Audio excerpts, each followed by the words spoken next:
I'm joined by two people who don't agree with me, the Conservative talk radio host Ben Ferguson and the Republican Congressman Byron Donalds. And I'll start with you, Congressman, if I may. Here's what I don't get. All the resistance to this is coming from people who historically would have been absolutely first in the line to try and stop a Russian dictator cutting a swathe of barbaric invasion through Europe. What's happened to you guys? Why are you prepared to let Putin win? First of all, Piers, I think that's the wrong way to even phrase the question. We're not prepared to let Vladimir Putin win anything. The only thing we're saying is that you have to actually take care of issues at home first. If you actually do that, there'd be a lot of ability to move Ukrainian aid in Congress. I have some disagreements in that. Number one is there's no accountability with this money whatsoever. Number two, Joe Biden has had no view of what this mission actually is. He wants to cover up his own derelictions with his disastrous foreign policy that has led us to this point right now, not just in Ukraine, but in my view, in other areas around the globe. But House Republicans and now Senate Republicans, our mission is clear. Secure our border. Get that business done. It makes no sense to give Ukraine upwards of $200 billion from the American Treasury while our nation is overrun by some estimates Why can't of you 6 do to both? 8 million migrants. Why can't you do both? It makes no sense. Just do both.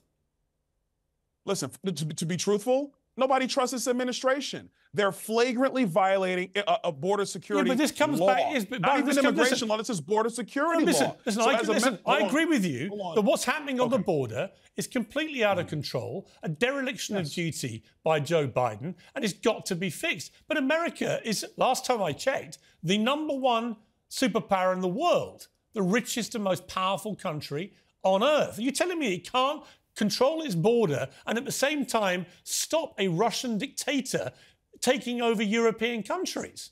Really? Not with Joe Biden as president, because the man is the master of disaster. It wouldn't be with you lot either, that's would it? happening in our country, Piers. It wouldn't be if Republicans were in charge. Piers, our responsibility right now is to hold the line and make sure our border is secure, because Joe Biden is such a terrible leader, he won't even take care of first things first here in America. So if he won't do that, we have to force him to do that. And unfortunately, Ukraine is the leverage point to force him to do it. Because Joe Biden, let's go back in history. Let's remember history.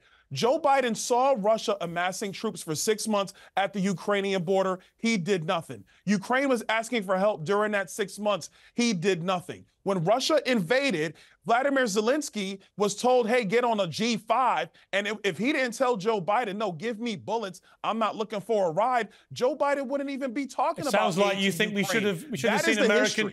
It sounds to me like you think America should have been involved a lot earlier. What we should have done is done everything to make sure an incursion into Ukraine never occurred. And Piers, let's go back in time. Was Vladimir Putin thinking about invading Ukraine? Of course. But did he do it when Donald Trump was president? He absolutely did not. All right. Joe Biden's I know you have to go. Has led us to where we Congressman, you have to go. So final question. So you want to wrap things up in Ukraine. You just give Putin what he's stolen in terms of land? Listen, at this point, there's going to have to be a negotiation and a deal so about what's going to happen over there.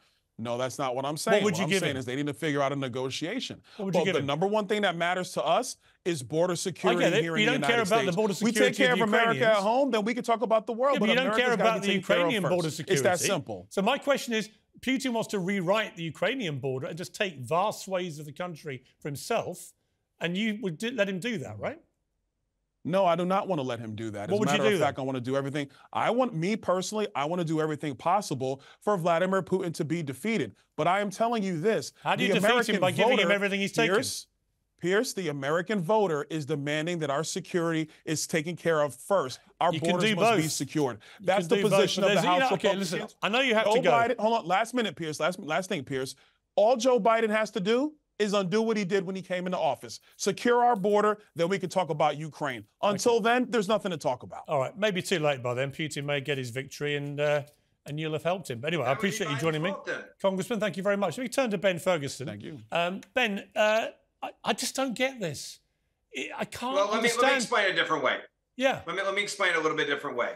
There's two problems here. One, there's zero accountability with the money we're sitting over there right now. There's massive amounts of corruption with Ukrainian oligarchs, and many of their families are in five-star hotels in Warsaw. And we're paying an insane amount of money that's not going to the battlefield. So there's a problem here with accountability. That's one of the questions that must be answered before we send more funds. The second problem with this is if you have these people, Zelensky and others that are in charge, and they hear from American foreign policy that they have an unlimited amount of time with unlimited dollars coming from the U.S., I'm not sure they're not going to drag this thing out because they're all getting rich and everyone around them with the billions that are coming into their country because of the corruption. They're all getting killed. Well documented. They're all getting killed. Ukrainians That's are getting, not true. Not the Ukrainians oligarchs. are getting the oligarchs slaughtered aren't getting killed. They're not the ones fighting. How do you, a Republican, let me ask you a question. When Saddam Hussein invaded Kuwait, for example, did you think it was right that America went to support and kick him out? I think it was right the way that we fought that war and we got them out quickly and we didn't stay forever on end. And that's right, one of the different problems here. You agreed that when somebody invaded a sovereign country, the right thing to do, even though Kuwait was not a member of NATO, was for American forces, including troops on the ground, should get involved to kick him out, right? Piers, there's a difference between Kuwait. Did you agree with that? First of all, do you agree with that? Yes, because it was a quick interaction. So why don't you agree with helping Ukraine? Never-ending date. There's a never-ending date here, and that's part of. I'm not dumb enough to give an open check and just say to a country that has massive amounts of corruption. Many believe worse than even Russia when it comes to corruption in their government. Here's a blank check indefinitely for decades on end. That's not what America's doing. Another part of this. America's given 2 years. That's exactly what we're doing. America's given exactly hang on. No offense. It's not your tax dollars. It's my tax dollars. Hang on. America's given. Fitting the bill Ben, let me talk. America's given just about 2 years of money so far, right? And Britain's been the second biggest donor of money. No troops on the ground like there were in Kuwait, no tanks, nothing. Just giving money to Ukraine to fund their military operation so they can try and defeat a Russian dictator who illegally invaded their sovereign country, just as Saddam Hussein did to Kuwait. 2 non-NATO countries being defended by America, one you completely endorsed and supported, and one you want to run away from and let Putin have a victory. You're a Republican. When did Republicans want Russians to win like this? This is where you're wrong.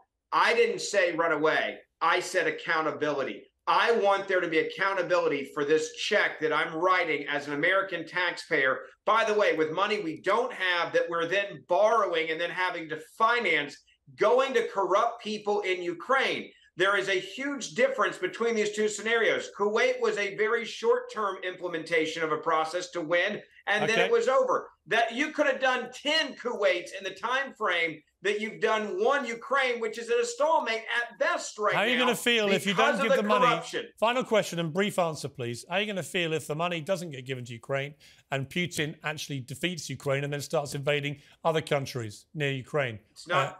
It's not on me. That's on Joe Biden. Joe Biden's the Joe. Actually, it is on Joe you. Biden's foreign policy. It would be on you and everyone. It is Joe Biden for not securing the border. It would be on you, and it would be the first time.